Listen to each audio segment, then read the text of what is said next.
amawulire ku 9:3 BT Fama gakusomerwa Joan Navubya.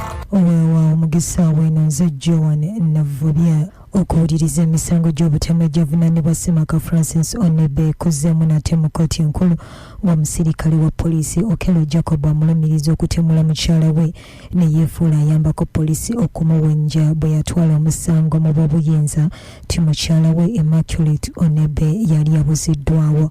Omulambo gwa Immaculate gwaggyibwa mu kinnya kya Kazambi maka gaabwe omukulu gye yagusuula oluvannyuma lw'okumutemula. Omulamuzi aguli mu mitambo ya Michael Elebo owa kkooti enkulu mu Kampala. Omusango Francis Onebe yaguza mu January wa 2021 omukyala we yabulira ng'omulambo gwazuulibwa mu gwa mwenda ogw'omwaka ogwo mu kinnya kyabwe ekya Kazambi mu maka gaabwe wali Munyonyo.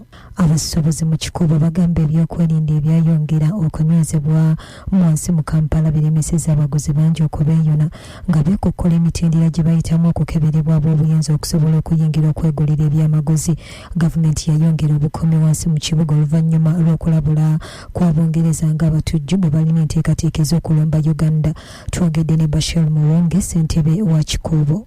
N'olwekyo tusooke kusinga kutunuulira kukuuma bulamu nga tetunnalowooza ku nsonga endala yonna, kubanga omuntu bw'obeera omulamu osobola okukola byonna by'oyagala, naye obulamu bwe butabeerawo kiba kya bulabe nnyo nnyini ddala. N'olwekyo mbakubiriza nti mukolegane bulungi nnyo ne banna security mu Uganda yonna we babatadde okulaba nti tusigala nga tuli bulungi nga tuli balamu, kubanga eggwanga muliraba nga bwe libadde lifaanana. Twakava mu lutalo lwa coronavirus, kaakati ate bwe tugamba nti tugenze mu bino ebyadduka eby'oggomoka ebyo ng'abantu obwedde bakyeyungayunga n'abaana abamu abazadde babadde bakyalime tebazze ku masomero lwa ssente n'embeera naki. Kitegeeza nti tetwetaaga butabanguko kati. Abantu 77 bwe bafiiridde mu bubenje bw'okwongedde Ssabbiiti yawedde mu bubenje 47 obwagwa wakati w'ennaku z'omwezi 3 okutuusa nga 9 omwezi guno. Michael Kananula Ssekamwa wa poliisi y'ebidduka asinzidde ku kitebe kya poliisi Naggulu n'agamba nti ku bubenje buno bwonna 67 bwalidde kabusa, 235 bwali bw'amaanyi ate 145 bwali busaamusaamu era abantu 364 be baatwalibwa n'ebisago eby'enjawulo. Kananula agambye nti abagoba ba pikipiki n'abasaabaze baako be basinga okubeera abangi abafiira mu bubenje obwo era abalumizibwa ennyo mu bwo nga bali 38. Obubenje buno omukulu abunenyeriza kuvuga ndiima na kimama. Munnamateeka John Winston Katende ayogeddwako ng'omu ku bantu abaaviirako bannayuganda bangi okukyusa obulamu mu nsonga z'ebyamateeka mu kisawe ky'ebyobufuzi ne banneekolera gyange. Eyawummula egy'obwa Ssaabalamuzi Bart Katurebe Magunda asinzidde mu kutongoza katabo ka mukulu oyo akatuumiddwa The Man of Many Fasts wano ku ttundiro ly'ebitabo erya Aristotle Acacia Mall mu Kampala n'agamba nti Katende yakyusiriza bannamateeka abato bangi endaba y'obulamu okuviira ddala mu gyenkaaga bwe yali asomesa bannamateeka wano mu ggwanga wali kasozi k'abayivu ak'Amakerere.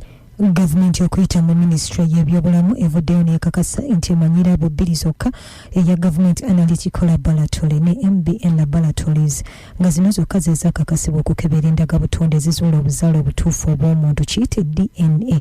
Kino kyatuddwa Jonathan Acheng, minisita w'ebyobulamu. Gavumenti okuvayo ng'ensonga z'okukebeza abaana DNA nazo zibadde zikutte wansi ne waggulu nga kumpi buli gwe bakebeza abo abazadde balina si be baba abatuufu, ekiviiriddeko okusatulula amaka mangi ag'abantu. Kussa emirerembe gibadde gijja giwulirwa ku social media ku nsonga eno. Emmanuel Ainebyo Ssekamwa wa minisitule y'ebyobulamu aliko byayogedde. Ministry ekimanyiiko nti waliwo laboratories nazo zibadde nga zigezaako okugamba abannayuganda nti zisobola okukola DNA naye nga te zibadde zicollectinga samples nga zizitwala mu laboratory zenjogeddeko. So naye minisita n'agamba nti kino kirina okuyimirira bw'oba nga tolina abakugu oba minisitule y'ebyobulamu n'ebitongole ebirala byenjogeddeko nga tokakasibwa okukola DNA.